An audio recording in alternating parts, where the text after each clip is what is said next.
The heights by great men reached and kept were not attained by sudden flight, but they, while their companions slept, were toiling upward in the night.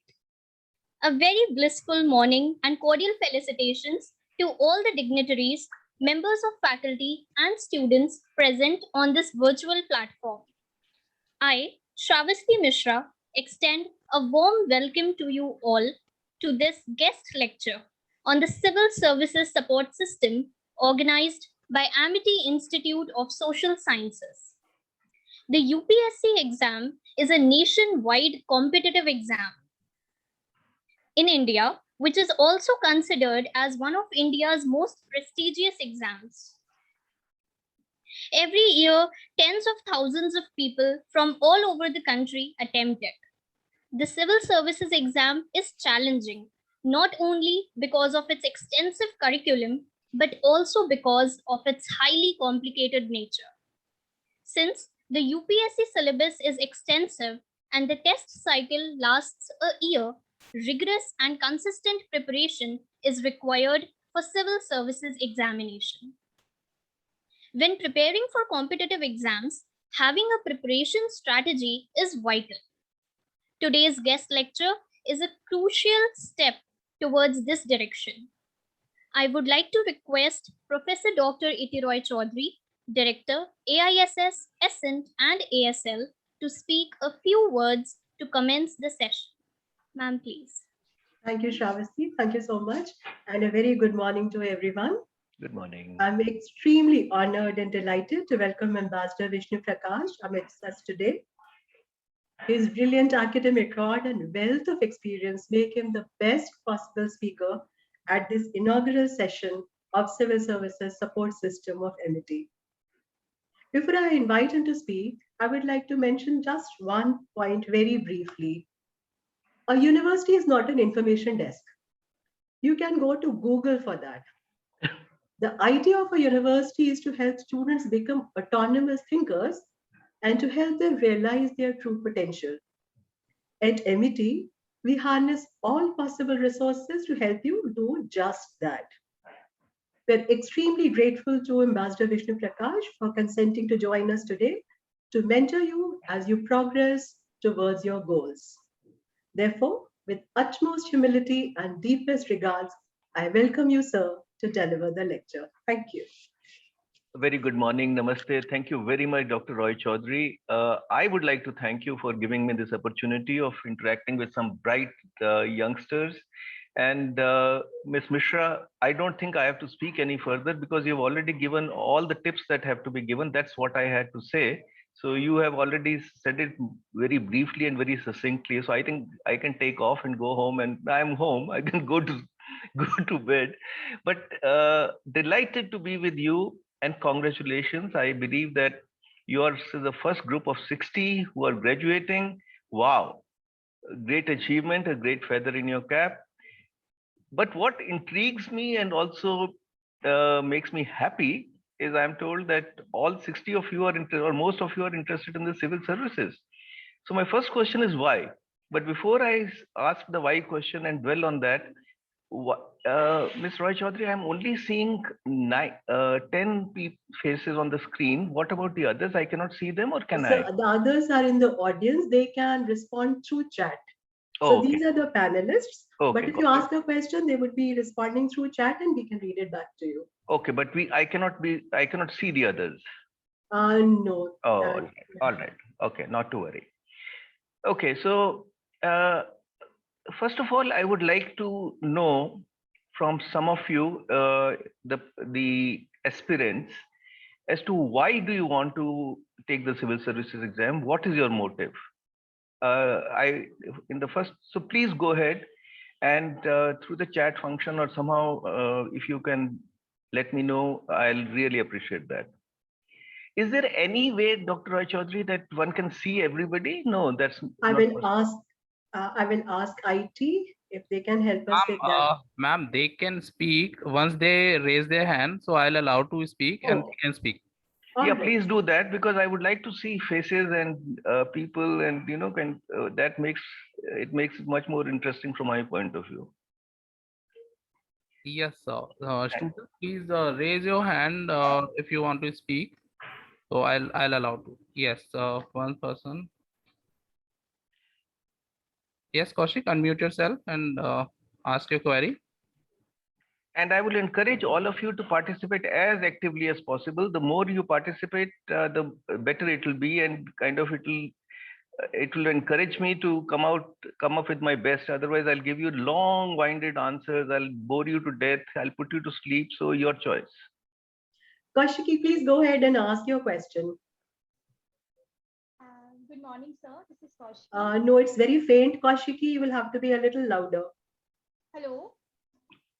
All right, go ahead, my dear. Yes. Good morning, sir. This is Kaushiki. Sir, as you asked that why you want to join civil service examination. So, sir, it's considered a symbol of great power and prestige, and it's provide you a platform to do something for your society, within a society and out of the country, like that you did that ambassador, sir. So that's why I want to join this service, and I'm very closely attached with this service. Do you need to be a civil servant? This is a question to you, Kaushiki, and all the other aspirants. Do you need to be a civil servant to contribute something to the society? So sometimes it is needed because with the civil servant aspirants, when you join the civil service, you have power to make something good for the society. All right, go ahead. Okay.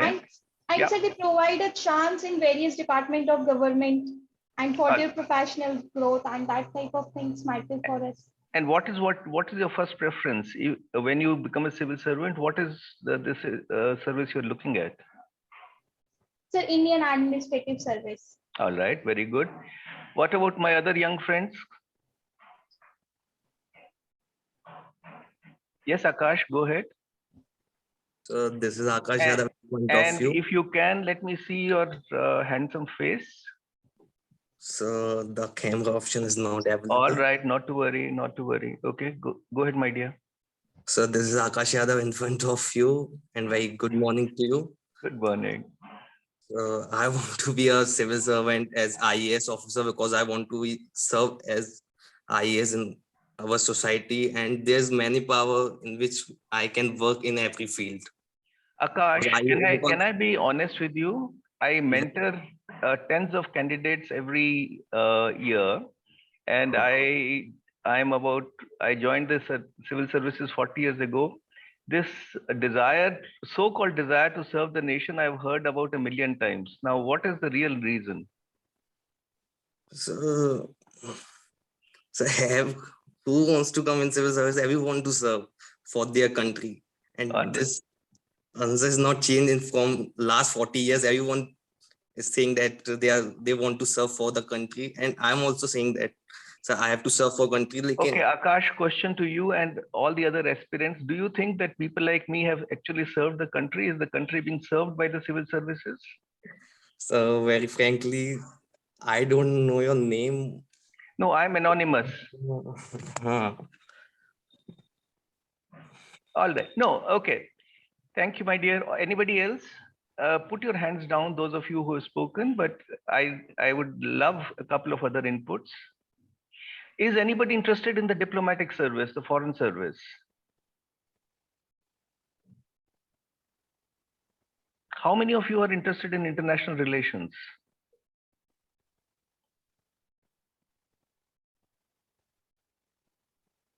Well, not bad, not bad. Come on, just 4 of you out of 65. You can do better than that, guys. Anjali, can I turn to you? What is your interest in the international relations? Kaushiki, you're cheating. You just said that you want to be in the IAS. Sir, I am being in IAS, but I am interested in international relations. I knew that was the answer. God bless you. Anjali, yeah, go ahead. Yes, yes, sir. Good morning, sir. Good Sir, morning. It's Anjali from BA Political Science. Sir, actually, to be very honest, I'm actually preparing for state civil services, but I'm really jonesing for like going for the foreign services, but I'm not that much confident about it. actually, because I have never done anything like that before. And I'm not that much intelligent in my studies, academics. So I have a bit like kind of. I Okay, don't Anjali, have can I ask you something? Do you think that to join the foreign service, you have to be a foreign service officer? Yes, sir, definitely. No, to join the foreign services, do you have to have been a foreign service? All of us are raw when we join the foreign service. Let me tell you a secret. When I am a foreign service officer, when I joined the foreign service, I had never traveled abroad. I knew the basics of international relations, but I learned everything on the job. Yes, sir. All right. Marisha?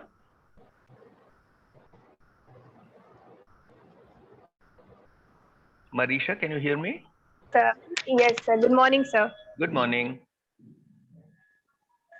What is your interest in the foreign service? The diplomacy. I'm quite interested in it. What do you understand by diplomacy, my dear? What do diplomats do? Sir, if I put it simply, it's avoiding conflicts, avoiding wars through and negotiating. Negotiating favor deals in your country's favor and to get maximum profit from it without having to engage in warfare. Excellent. I mean, that is one way of looking at it, but we will talk about it later. All right, let me proceed. I mean, first of all, thank you. I think you make a very strong case for why you want to be a civil servant. But let me talk about a few things before we talk about how to go about preparing for the civil services. And let me tell you let me start with a caveat. What I'm going to tell you is just an opinion of a practitioner, of somebody who had taken the exams 40 years ago. So somebody who has been the last 4 or 5 years, I've been mentoring youngsters. So, but mine is an opinion. And please, from today onwards, if not, learn to ask why. Don't take anything at face value. That is the first bit that I would like to point out to you. Now, Ms. Mishra mentioned about tens of thousands of candidates for the civil services examination. The number is slightly higher. It's 1 million. So 1 million candidates apply for the civil services every year. 1 million, 10 lakh youngsters. And it is ultra competitive. But it pains also to see me that a majority of them, and I need to do some frank talking to you. I don't want to paint a rosy picture. Majority of the candidates have unrealistic expectations. I see some of them, I do mock boards where we interview candidates. Some of them have spent a lifetime. They've invested their entire youth in a pursuit which is infructuous. I've seen candidates who have attempted 6 to 9 times, because when I joined the civil services for general category, the maximum attempts were 3, and for others were 5, but now there is unlimited. So question is, are you being realistic?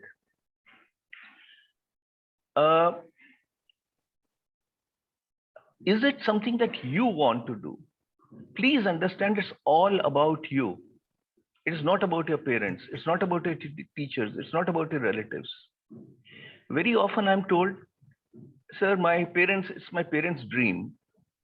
Well, you're a very good child. You're a very good youngster, boy or girl, that you're doing what your parents want to do. By all means. But do you have your heart in it? Because please understand, it is very, very competitive. But I remember my father used to always say, there's enough room at the top. So there is no stopping you if you want it, but you have to have a fire in your belly.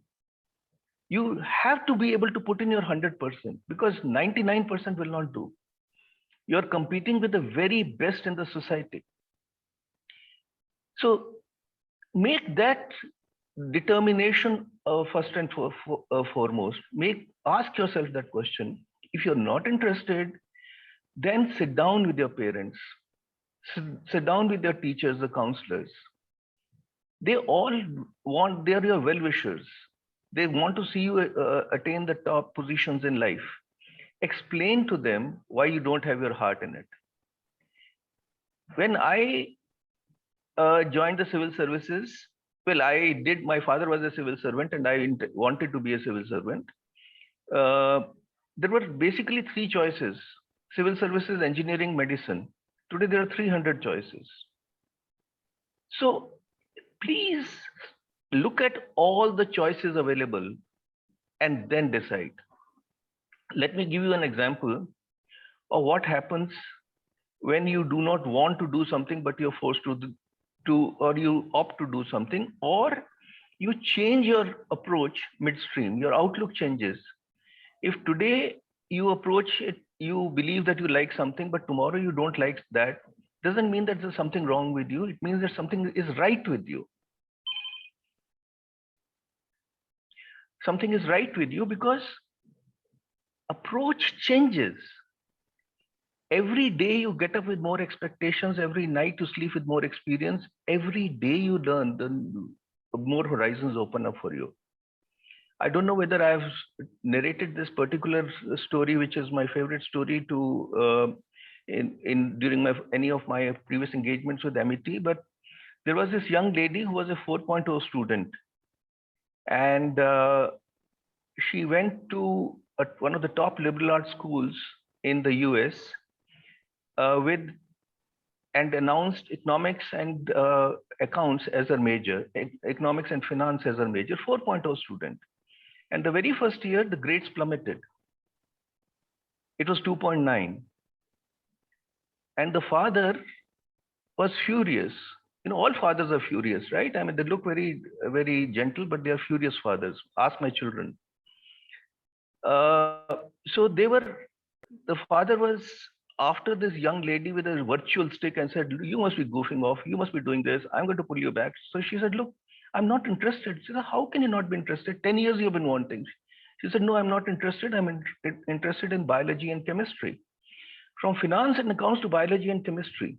And she switched because the system allowed her to switch.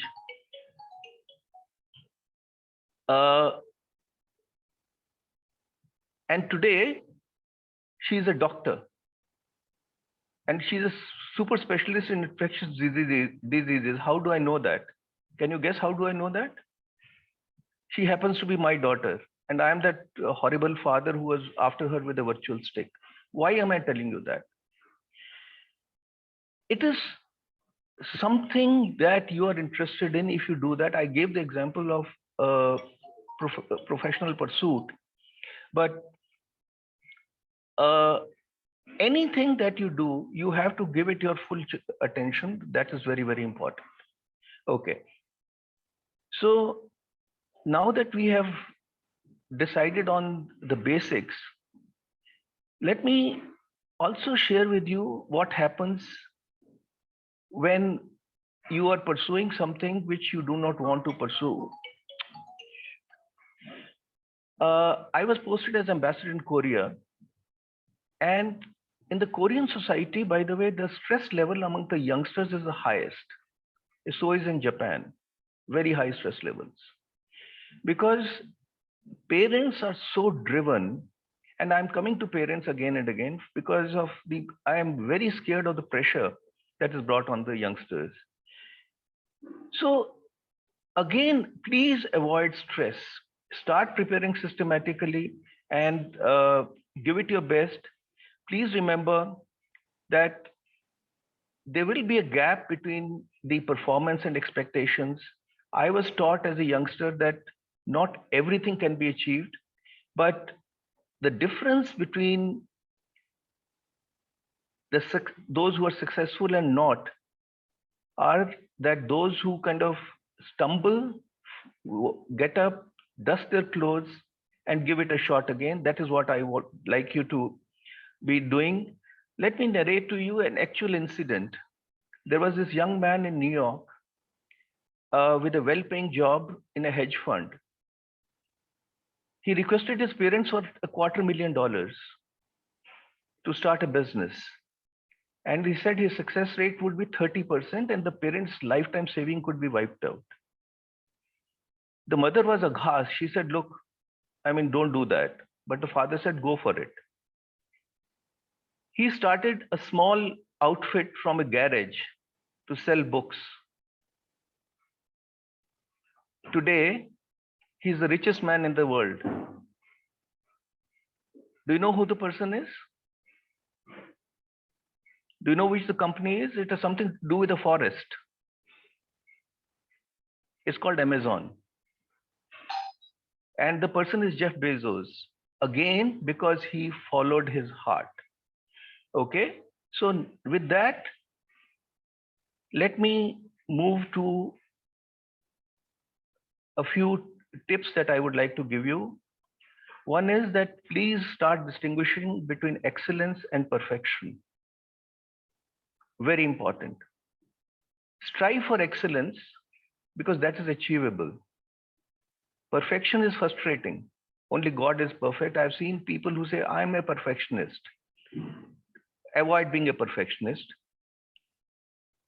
Now, when you attempt the civil services, there are two choices. There are two approaches. One, immediately after, say, after you've graduated from your school here, when I say school, I mean your university, you dive into the deep end, start preparing for the civil services, and you may be able to crack it by the time you are 20. Today you are about 21, maybe. You'll be able to crack it by the time you're 22.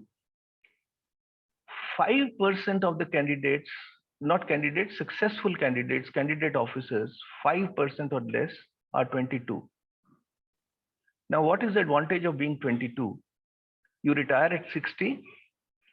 So you are 38 years ahead of you, which is a very good thing to happen. And I'll explain why. You have the best possible chance for the top job. Finance secretary, home secretary, foreign secretary, defense secretary, cabinet secretary.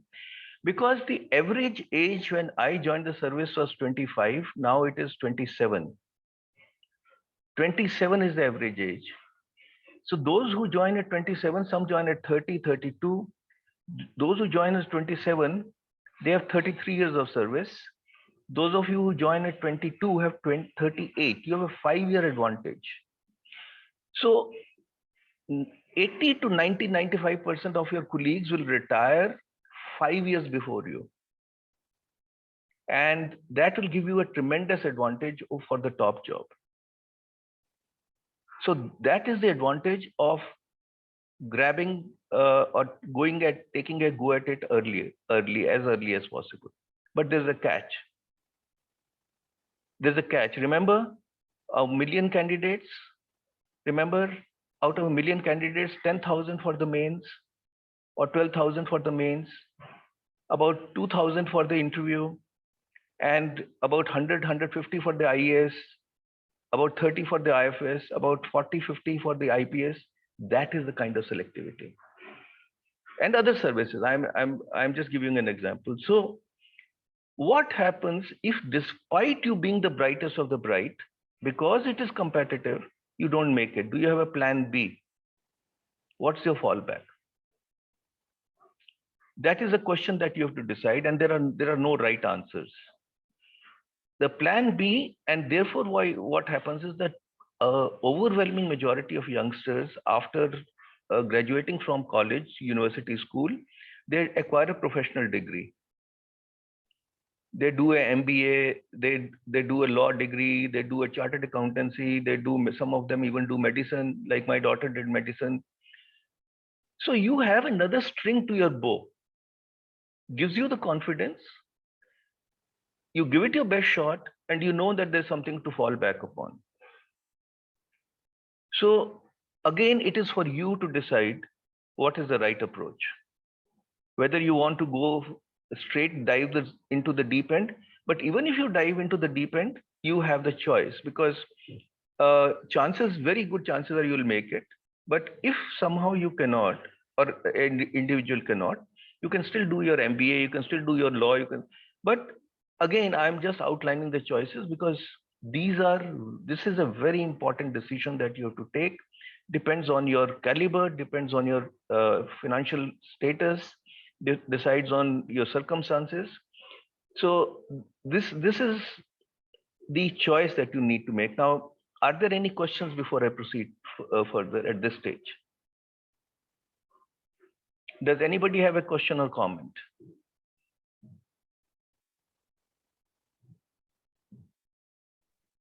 You may raise your hands, please, if there is a question. Yes, Anjali, go ahead. So the number really scares, actually, the number of aspirants. It Anjali, really but they are scares. not as good as you are. So this is the thing that we have to develop in ourselves, that we have to believe. Yes, my dear, only you can believe in yourself. Tell yourself, look in front of the mirror, tell yourself you are the best, but it is not going to fall in your lap. One of my ambassadors used to say that success is 99% perspiration and 1% inspiration. So you will have to perspire a lot. You will have to work very hard, but you will do it. Yes, sir. Thank you, sir. Vivek? Yes, sir. Sir, if I am a, civil servant, civil servant aspirant, so can I say that Plan B is for losers? Is Plan B is for losers? Well, I'm a loser then. I did my law before I got into the foreign service. No, my dear, there is, as I said, there's nothing wrong, right or wrong. There is just nothing right or wrong. You know, I joined the civil services at the age of 24 and a half. Two of my batchmates joined at 22. One of them became the foreign secretary. The other is the chairman of the Central Information Commission. So you certainly have an advantage over the others, but as I said, it all depends on your risk-taking ability, your confidence, your family circumstances, your financial strengths, and so on and so forth. There is no loser in this game because they're all winners. And please remember, you are competing with the very best. We are a small country of 1.35 billion people, and you know, a million bright youngsters with dreams in their eyes and stars in their eyes. They are competing. So it's a competition among the best. Palak? Sir, what will you say for the aspirants? Go for it. Take a choice. Discuss with your parents. Discuss with your counselors. Follow your heart. You decide, because there is, you know, time has come for you to take decisions and take responsibility. You at 20, you're no longer youngsters who need to be led. You are going to be the future leaders. So you have to make choices. Some will be right, some will be wrong. If there is a wrong choice, don't beat yourself up. That's the process of growing up. If it is right, go celebrate. But you have to make a choice. We, as Dr. Roy Chaudhary was saying, you know, the university or somebody like me only can weigh the pros and cons for you. We can only outline the approaches. The decision has to be yours. Palak? Yes, sir. I want to ask that if we don't have plan B, so what to do now? My dear, as I said, that if you don't have a plan B, chances are, you know, there are two schools of thoughts. One is that if you don't have a plan B, you give your not 100%, but 110%. It depends on your personality. So there is this school of thought that just dive into the deep end and you will be successful. Well, it depends on your confidence levels. But today, suppose an individual cannot make it, he or she can still pursue professional careers, right? You can still do your MBA, you can still do Master in Finance, you can still do law, you can still do chartered accountancy or whatever. I'm just talking of these fields in random. I mean, you can be a musician, you can be an author, you can be an economist. I mean, what have you? You can do your masters in any subject. Again, I'm coming to that it is your choice. There is not, don't let anybody tell you what's good for you. Only you know what is good for you. You do the introspection, you look into the mirror, you speak to your pillow and decide what you want. That will be the right decision. Soumya? Yes, sir. Sir, it is considered a very difficult exam, and the first step is very difficult to take. So, sir, how to begin with the things? Absolutely right. I'll come to that. And you are very right, my dear. The first step is difficult. From inertia to motion is you require the maximum effort. But I mean, every year, so many bright youngsters make it. I mean, there is no reason why you or anybody else cannot. Ayush? Sir, I have to ask, like, UPSC is a tough exam, but like in UPSC, we need to be perfect in everything, or we just need to be average in everything? You need to give it your best shot. I did now I'm going to charge you for asking me that question, because you know my pearls of wisdom that I've been shedding so liberally, you did not pay attention. So I'm very heartbroken. I said no perfection, right? So there's nothing called perfect. There's something called excellence. So you have to strive your best. No, averages don't do. This is not the business of averages. This is the business of excellence. Muskan? Very good morning, sir. Good morning. My question is it necessary to go for coachings for clearing this examination? Because at the end of the day, you have to do self-study only. So how we must decide? You know, in today's times, it is better, unless you have a mentor who can guide you, to have some kind of coaching. You don't have to do it physically, you have to do virtually. The advantage is, but choose very carefully. I am very happy that you raised that. Today, there are hundreds of shops. I'm calling them shops. And their sole business is to make money.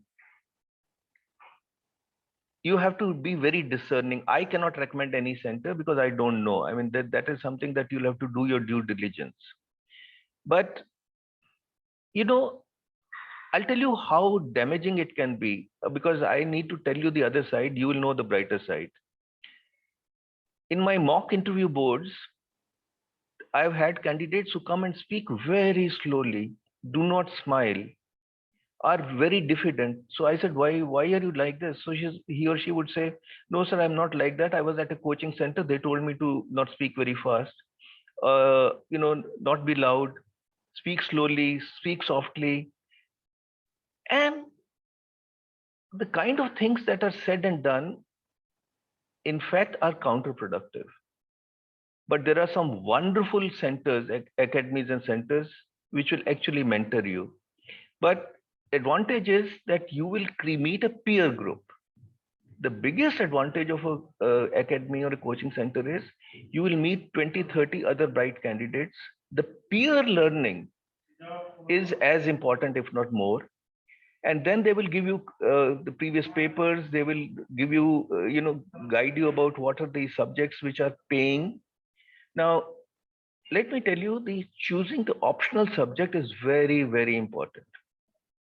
Again, you have to follow your heart, follow your strength, follow your interests, but also look at some subjects which are paying, which are scoring well. Some subjects are not scoring well. And there is no weightage given to a subject which does not score well. When I joined, in those days, philosophy, psychology, history, international relations were subjects which were scoring well. I opted for law and accounts because but again, this keeps on changing. So an institute or an academy or a training center will help you, at least give you the inputs for what subject to take. We'll give you some reading material. we'll give you some more tips like I'm giving you. But yes, again, I'll come to that momentarily also.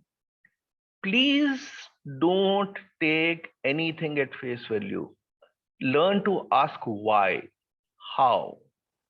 Look at, if you're reading an article, don't read just the article, first see who the author is. Google check the authors to see what is the affiliation of the author. Is he critical or negative? I'll come to that, and things like that. So it is your choice again. Lakshmi?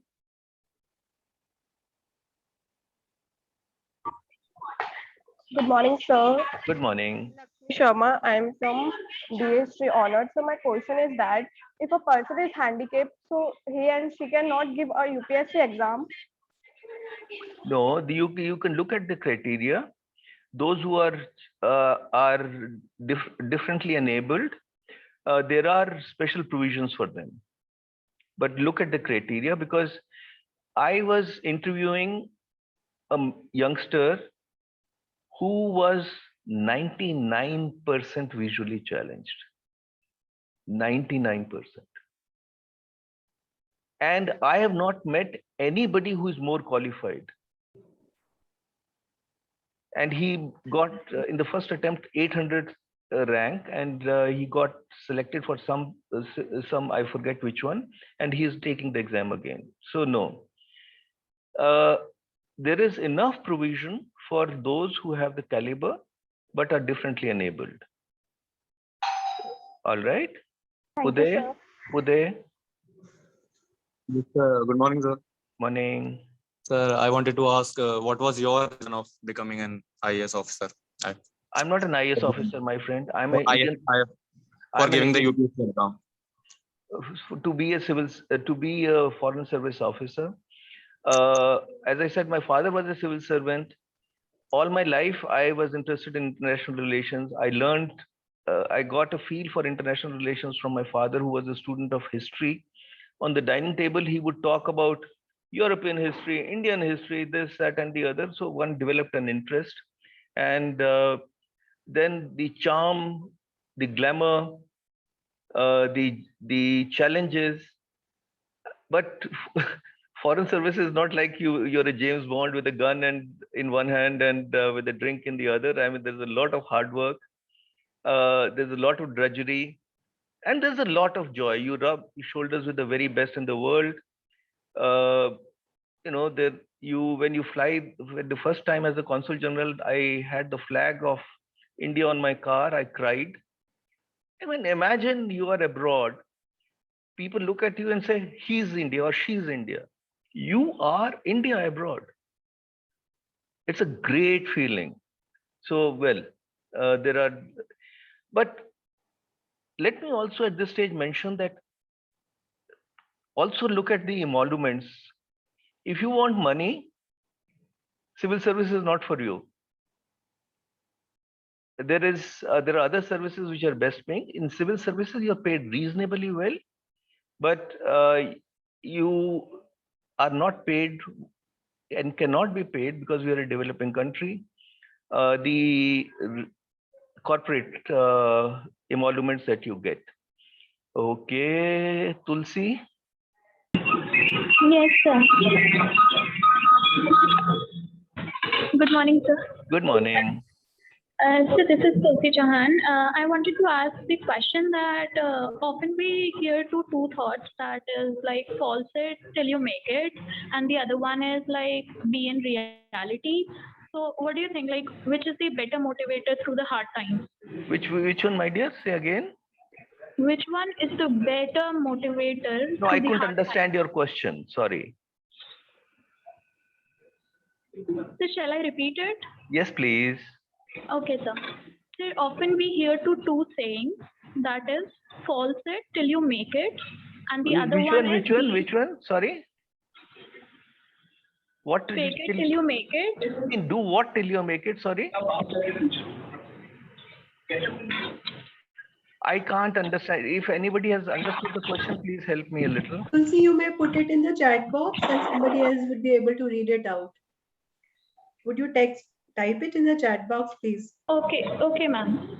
Maitri, Good morning, sir. good morning. So my question is like a personality is very important for being a civil servant. So what type of personality we need to build up? Like because the personality can be built one day, we need to have practice a gradual, gradually we need to practice that. So Maitri, your personality. You know, I'm not kidding you. There is nature and nurture. And grooming, why do you think there is a training program? You know, I did not know literally anything about how diplomacy is conducted, about negotiations, about carrying myself, about different ways of dressing, of how to approach a subject. We learned. So while nature is important, nurture is very, very important. And so long as there are, I'm happy that you're very happy you have asked that question. There are two tips I need to, not tips, but two golden rules I need to give you if you want to gain the best from nurture. Be a good listener. That is a golden rule to success in any field, especially civil services and especially in your interview. I've done two postings in Russia, one in Soviet Union and one in Russia. The president of Russia, Mikhail Gorbachev, used to say, you learn more from the ear than the mouth. Unfortunately, everybody, including me, we use the mouth more than the ear. Being a good listener is half the battle won. And learn every day from experience what to do, what not to do. There are two sides of the coin. You see a senior behaving in a certain way, you say, wow, I will do that. Or you tell yourself, you will never do what you have seen a person doing. So it is very, very important to be a good listener and focus on the question. Focus on, be an observer. It will really help. But there is no mold. There's no one mold or die from which civil servants are produced. India is a multi-ethnic, multicultural, multi-religious society. All you have to look is the array of civil servants, from the village to the metropolis, to English speaking, to vernacular speaking. We have democratized the intake so much that it's a celebration of India's democracy. And believe me, if you want to do it, it is meant for you. Okay, let me just take the question from chat. We hear two sayings, fake it till you make it. My dear, I have not heard that.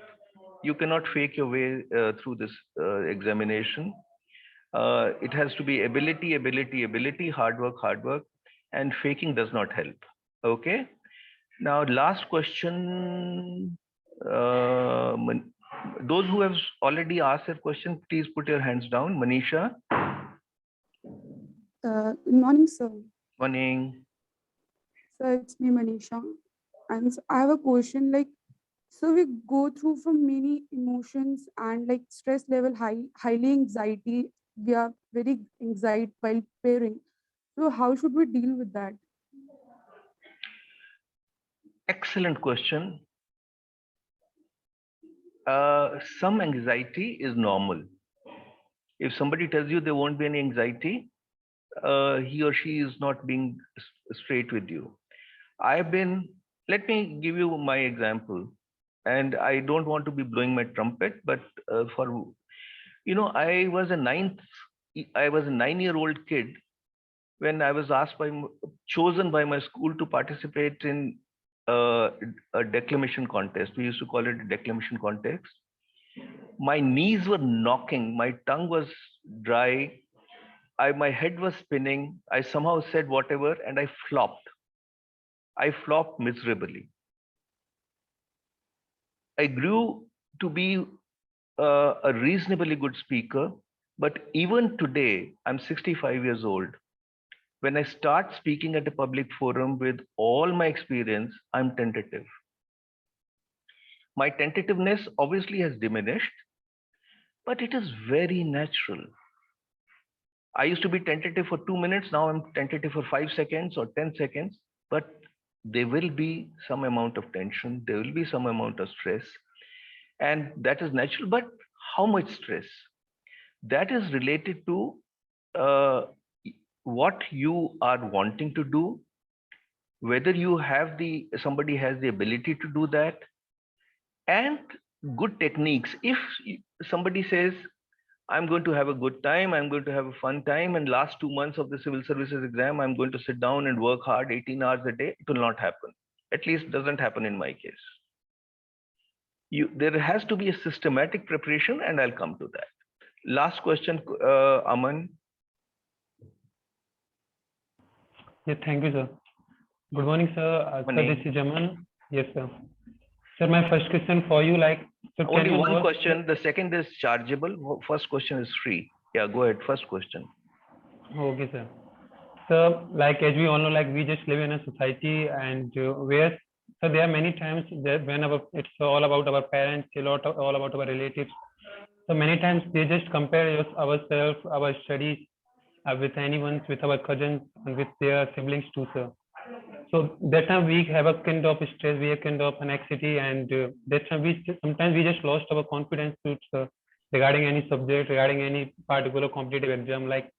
Whenever we failed to clear any exam in our maiden attempt, so that time there is kind of you can say, sir, there kind of criticism from the society also, sir, from our parents, from our relatives, sir. Sir, how can we deal with it, especially for the civil service examination, sir? Aman, God bless you. You have asked the most pertinent question that anybody can ask, and that goes to the heart of preparations. You know, why is Israel called a startup nation? Because they have the ability to celebrate setbacks. The society actually says, wow, looks at the process, looks at the effort, and considers a setback a stepping stone to success. Unfortunately, in India, and as a parent, I can say that we have unrealistic expectations. The best thing is to be able to talk to the parents, talk to your relatives. Don't be bashful. Discuss with them, prepare yourself. If you can look and stand in front of the mirror or put your head on the pillow, close your eyes and say, I did my best. That is what you can do, and that is what you should be doing. I know it is frustrating, but beating yourself is not an option. Please remember that the competition is such, for 1 mark, it makes a difference. So it is both an opportunity, a possibility, some luck, some hard work, So you have to be able to explain to yourself, but yes, what you owe to yourself is hard work and giving it your best shot and having something to fall back upon. I'm afraid I cannot give you a more palatable answer, but some amount of stress has to be there, will be there. But the communication is the best thing to have with your parents. Okay, I will move on. But thank you. Yep. Akash, sorry. Yes, Akash, my fault. I'm sorry to interrupt you because earlier I asked some question, but I can't stop myself that I interrupted him. Go ahead, my dear. Go ahead. Sir, you asked us firstly that why you all want to be an IAS officer or a civil servant. So this Yes. question is also in front of you before 40 years. So Yeah. what will you answer? I gave an answer, my What dear. was your answer? I gave an answer, and if there's a Yes. recording later, you can listen to the recording. Okay. Let me move on. Okay, sir. Okay. Now, let's start with the preparations. First, the basics. By the way, if you can, with the show of hands, how many of you read newspapers every day?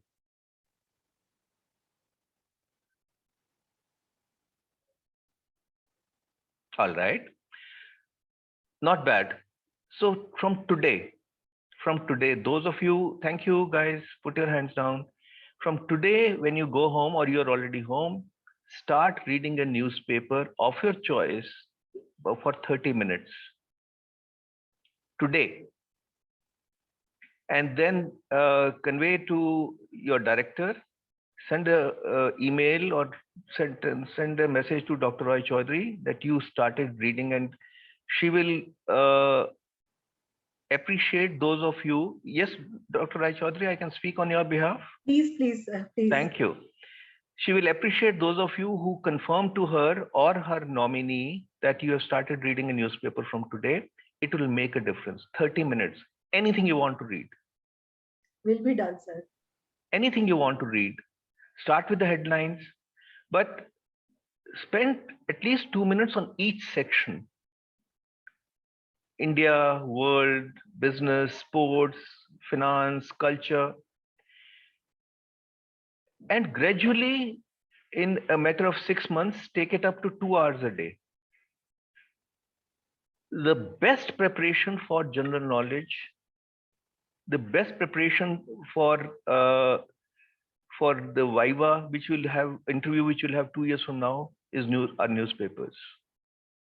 It will widen your horizons. Will give you an understanding, but there is a very big but. First is what to read, which paper to read, and which not to read. After a month or so, start reading 2 newspapers. One, which is pro-establishment, pro-government, and one which is critical of government. You need from today to learn to get both sides of the coin. It is very important. And after reading, I'll come to the exercise momentarily. After reading something, sit back and ask yourself, is this right? Is there a catch? Is there another side of the story? Remember, history is written by the person who is the victor. And it is his or her version of the story where he or she is a hero.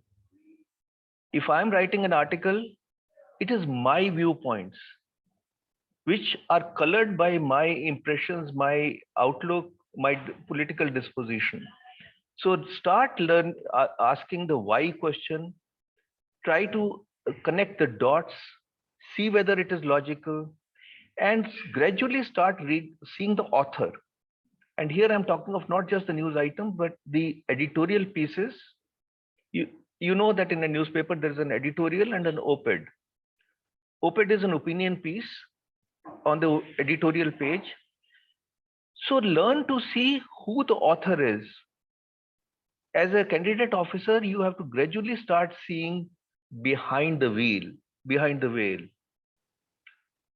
who the author is, what is the background of the author, is he a politician, is he somebody who is as a political affiliation, is he somebody who's balanced.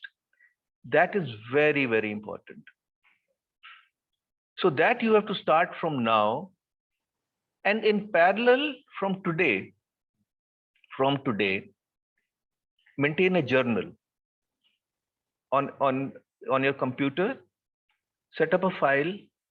Gradually it will become multiple files. I have a treasure trove of information that I've collected over 20 years. I started a little late.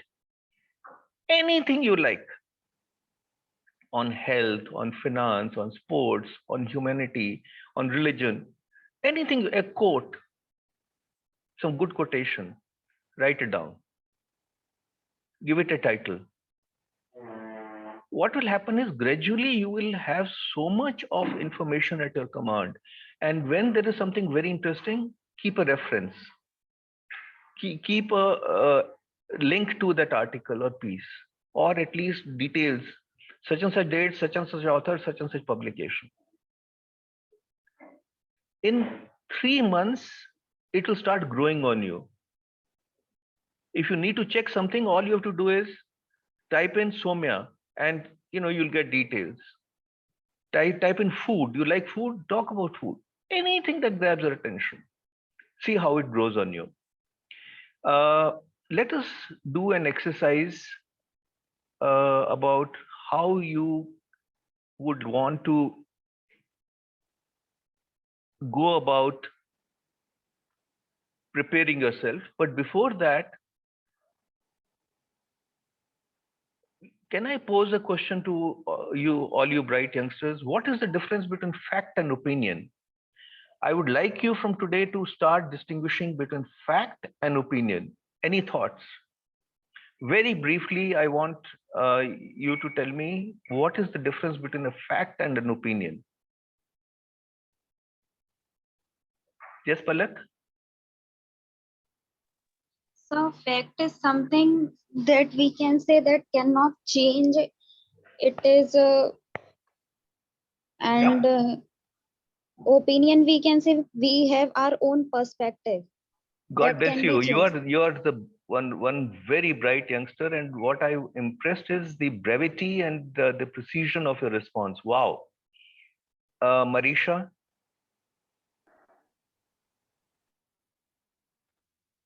Marisha? All right. Anjali?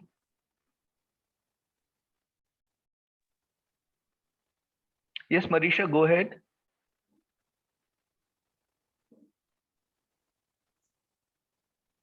Okay, Anjali, your turn, please.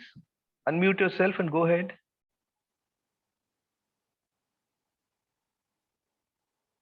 Anjali Gurjar.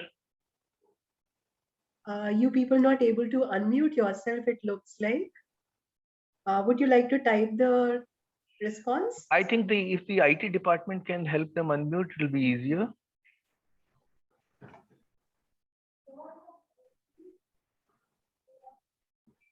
All right. I think you have got it. Let me. Good morning, sir. Good morning. Sorry for the interruption. Can I tell the answer? Yes, Nandita. Yeah. So opinion can be changed according to the situation, to the individual, from where he is originating that opinion, and the fact cannot be changed. It is permanent. So why is it important to draw a distinction between a fact and an opinion? Because opinion is not permanent and it's not factual, so it can be changed according to the situation, and it's not valid, I can say. No, it is valid, but very good. Thank you, guys. I will not be able to take more comments because I need to move on. Let me, my good friend, have you heard of my good friend? His name was Donald Trump. How many of you knew that Donald Trump was my good friend? He used to say that there's an alternative fact. There is no alternative fact. As you very rightly said, fact is a fact is a fact. Fact is sacrosanct. Never get caught on facts. Never. If you do not know something, always say you do not know that or you're guessing. It's a question of your credibility. It's a question of your standing. In our diplomatic world, in particular, once you are exposed as using something infactual, which is not factual, your credibility nosedives. So make it a point to be very sure of your facts. Opinions are yours, so long as it is well-founded, so long as you can respectfully defend it, so long as you can argue that, and it is a cogent argument. So never start forming opinions. Take a bunch of facts, start forming opinions. That is an exercise that you need to start today. Now let me give you an example of what to do. For example, there is a narrative these days that democracy is under pressure or under threat in India. Look at the pros and cons.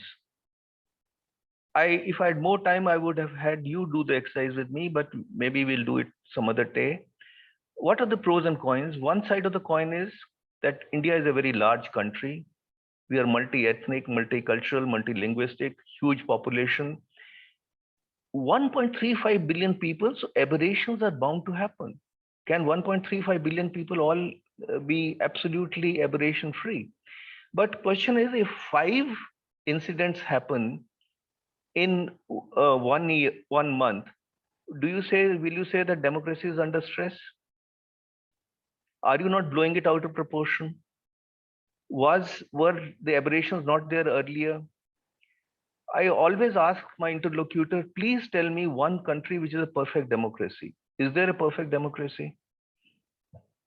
Often the Western countries, because they are rich, they do not look inwards, but they look outwards and try to tell us what is good for us. One is tired of hearing that. I think we know what is good for us because we have our judiciary, we have our media, we have our inbuilt mechanisms. I'm not saying we are perfect, but there is no reason why we should be bashful about, in my view. But then there's the other side. There is another school of thought which says the media is towing the government line because of fear of reprisals. All right. Again, ask a question, was the media not doing it earlier? Was the media generally not, or in the world over, isn't media in 2 groups? One which is generally pro-establishment, one is critical of establishment. So it is very important. And then there are, with all due respect, and I, as a spokesperson of the Ministry of External Affairs, I have interacted with practically the who's who in the media community, including some of the prima donnas which are there today. Some of them have made a profession out of criticizing India because it plays well with the Western audience. You're seen as very cool. You're seen as very intellectual. So we need to have the self-confidence in ourselves. We need to have a thick skin. We need not be prickly. I always like to distinguish between patriotism and nationalism. What is patriotism? Patriotism is the affection for your country, the pride in your country, the pride in your culture, but knowing that there are other cultures also which are as important, as profound. While having pride, you also are ready to be keeping your eyes open, ears open to improve. You know that there's always scope for improvement. And nationalism is when you have excessive pride and you are kind of looking down upon the others. So one has to be patriotic, but not nationalistic. And that is something which, in my view, has stood me in good stead.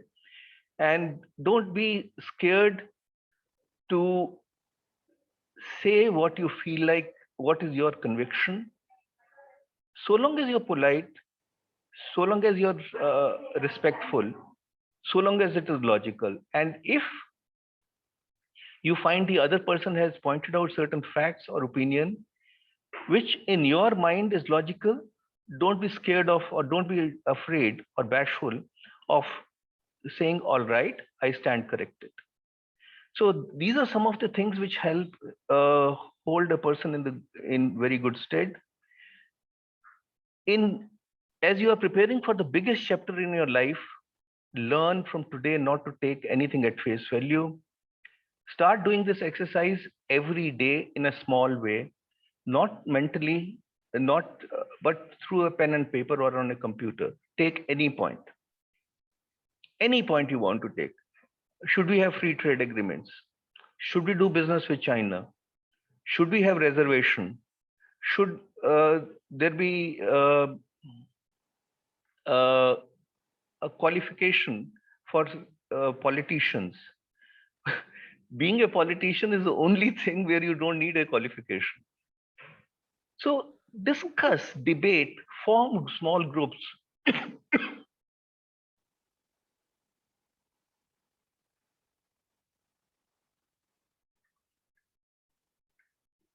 Form small groups and discuss amongst yourself, debate amongst yourself. Okay, let me then pause and come back to you again, because this is one of the most important things that has to be done. If there are any questions or comments. So can I ask you one question? Yes, Kaushiki. Sir, how did you start your preparation? Could you please highlight some points of your preparation? My dear, I did it exactly like that. I mean, I had a bit of an advantage. As I told you, my father was a civil servant, so he used to read. We had long dinner conversations, and he was an avid reader, so we used to learn things from him.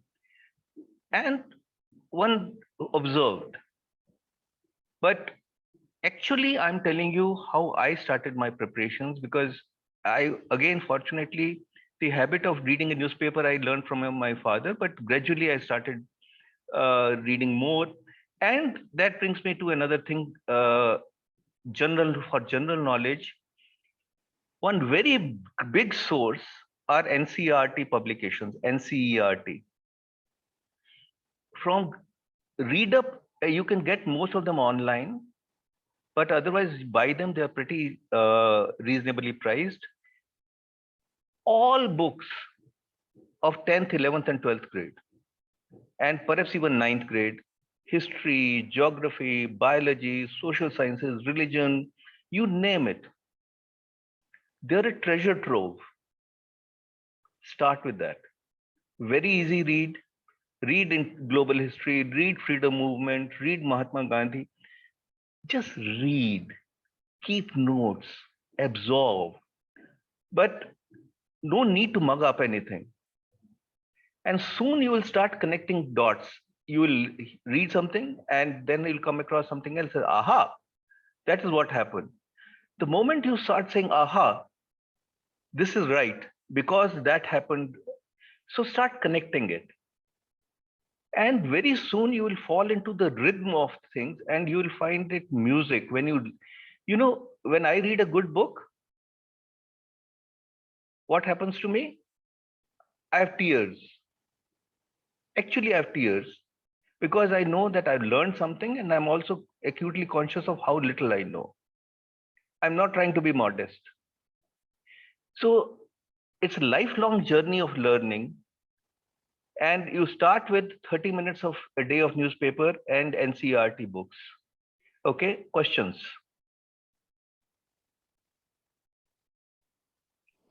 What are the qualities of an aspirant? Good morning, sir. Kanishka, let me, 1 second, Nandita. Kanishka, as I am telling you again and again,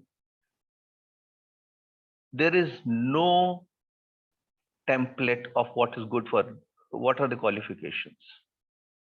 The template, frankly, is that there is no template, and it has to be very, very different, very dispersed. Any background, any subject is fine, because we have actually, unlike the UN Security Council, we have democratized the system. You can take today your exams in any language. You can appear in the interview in any language. You have to have confidence. You have to be ability of sustained hard work, systematic hard work, but not that you kill yourself. I promise you something. If you put in 4 to 5 hours a day over a 2-year period, nobody can stop you from giving your best shot. 4 to 5 hours every day is out of 24 hours is not bad. That's all you require, because you will get into the swing of things, you'll get into a discipline. I take note Nandita's and Marisha's hand, but any other people, youngsters who have not asked a question, not spoken, Or am I so good that you don't want a question, or am I so bad that you don't want to have a question? Come on, guys. All right, Marisha. Hello, sir. Am I audible? Yes, my dear. Yes, sir. So I wanted to ask, when we go to read the newspaper, there are articles of broadly two kinds. First, there are articles on the great Indian political theater or drama, we say, and then there are articles related to policy making issues. So, sir, do we need to pay equal attention to both of them, or a little cut in the political drama part would do? First 1 month, read whatever grabs your interest. Don't worry. If you don't want to read an editorial, don't read it. Don't want to read an op-ed, don't read it. Read whatever you want. Get into the habit of reading. Gradually, you will find that your interest and horizons will widen.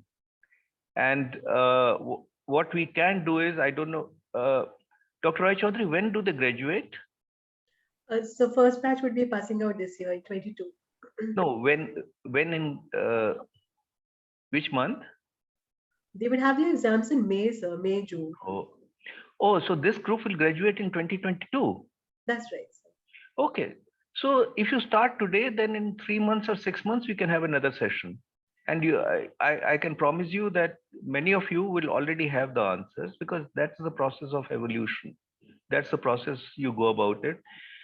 Again, you are to be your guide.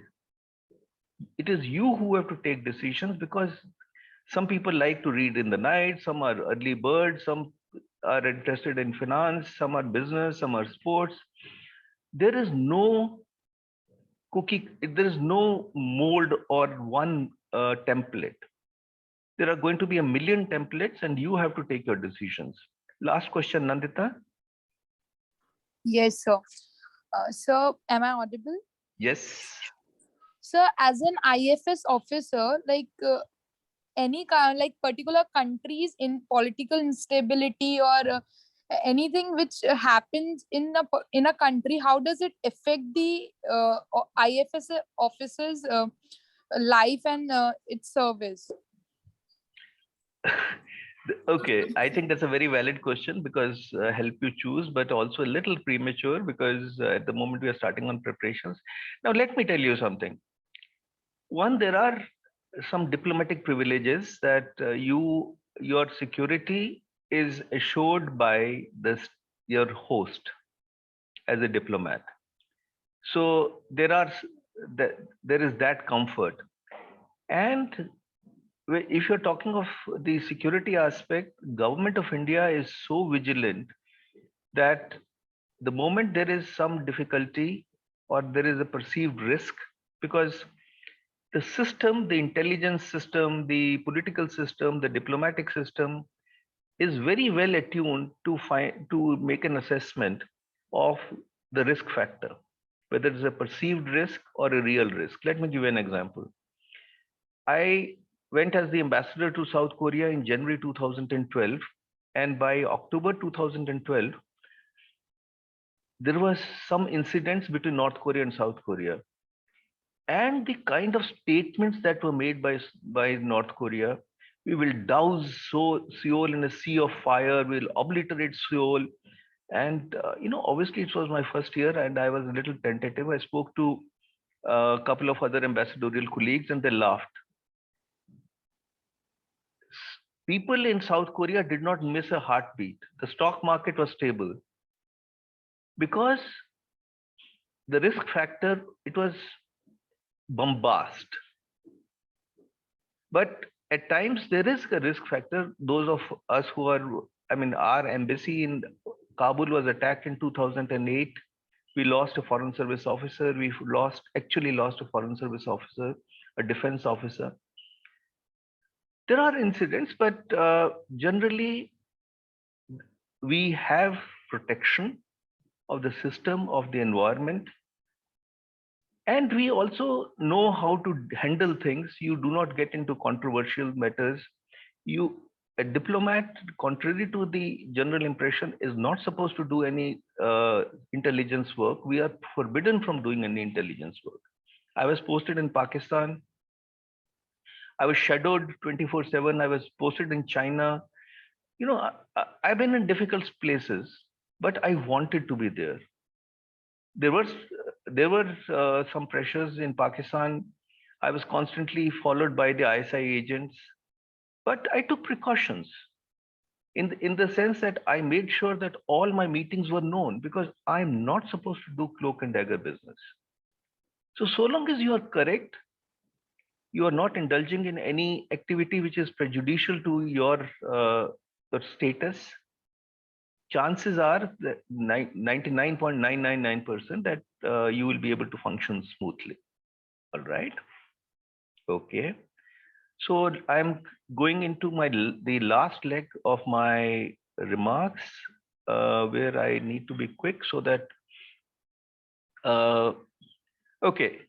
Again, please slowly start distinguishing between critical and negativity and negative. Critical, you need to be able to make a constructive criticism. Criticism is healthy. Negative is not. The next possible session, whenever we meet in 3-4 months, I will try to draw a distinction between what is negative and what is critical. I've already mentioned to you that choose your optional subject very carefully. Now, last few points. One, learn to be brief. There's a joke in our foreign service that a person wrote a 5-page letter and he was asked, oh my God, why did you write a 5-page letter? He said, I didn't have time to write a briefer letter, so I wrote a 5-page letter. It's very easy to be verbose. Start learning to be brief, start precis writing. Precision is going to be your hallmark.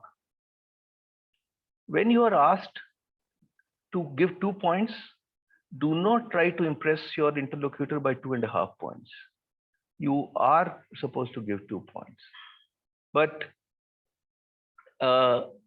it is very impactful if you are precise. I already mentioned that be a good listener. And finally, does anybody know what is vitamin P? Anybody? Positivity. Very good. Who else? I mean, I agree with you, Uday, but anybody else, what is vitamin P? Which, let me give you a tip which most of us Indians lack. I'm a proud Indian, so I can be critical, not being negative. So is it perseverance? Very good point. That is also a kind of a vitamin, but my vitamin is slightly different.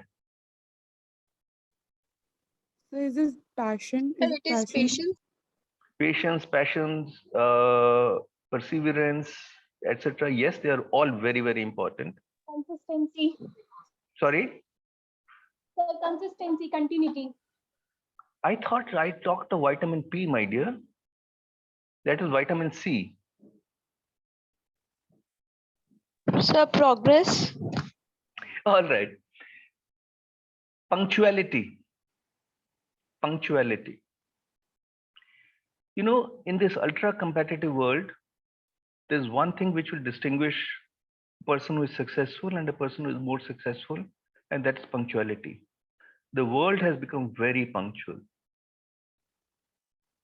You know, all these things which I hear, and today I was most impressed when Dr. Roy Chaudhary sent me a message at 9:55 that all of you were there, or most of you were there. That is the hallmark of success. You know, we have this habit of reaching the meeting 5 minutes late, starting a conversation 5 minutes late. If the time is, today we started our discussion 2 minutes before 10. I was very happy.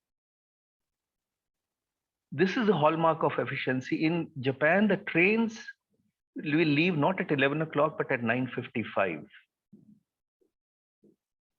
You know, when you go to a meeting or go something and say, I'm sorry, can you imagine starting your discussion with a sorry? You already ceded ground to your interlocutor. Imagine you reach the venue, or even if it's a webinar, 5 minutes early, survey the scene, soak in the environment. You go for a meeting as you grow up as young executives and young officers, go to the boardroom, look at the painting, or see some artifact as you enter, and you tell your interlocutor, oh, wow, is this painting by so-and-so? Imagine the impact. Most of my postings, Korea, Japan, China, USA, Russia, Canada, there was one thing that people were proud of: punctuality. So make it a principle from today. Start telling your friends you will meet them at 10:58, not 11. See the joy. Be a minute man. You'll find it transformational. And last but not the least, go for it. Follow your dream, dare to achieve, give it your best shot, and you should know that the world belongs to you. Let me pause here, and in the next 5 to 7, 10 minutes, we'll have a hard stop at 11:30, but 5 to 7 minutes, I'll be very happy to answer questions. I'll prefer questions from those who have, yes, go ahead, mate. Sir, we would also like to listen two of the learnings or lessons that you have had as your experience of being an IFS officer. Please, sir. Thank you. I'll do that. I was wanting to save it for another day, but since you want to talk about it, let me do that. One is pride in your country. You know, anybody who badmouths his country falls in the esteem of the interlocutor.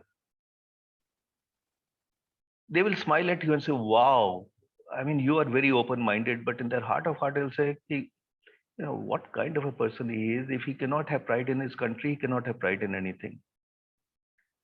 Second is knowledge, awareness.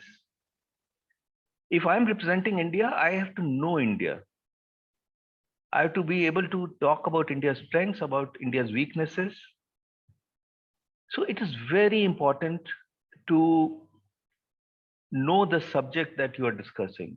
There are no shortcuts. You know, as they say, you keep running to stay in the position where you are. If you stop running, you start sliding. It's a very competitive world out there, but for those who are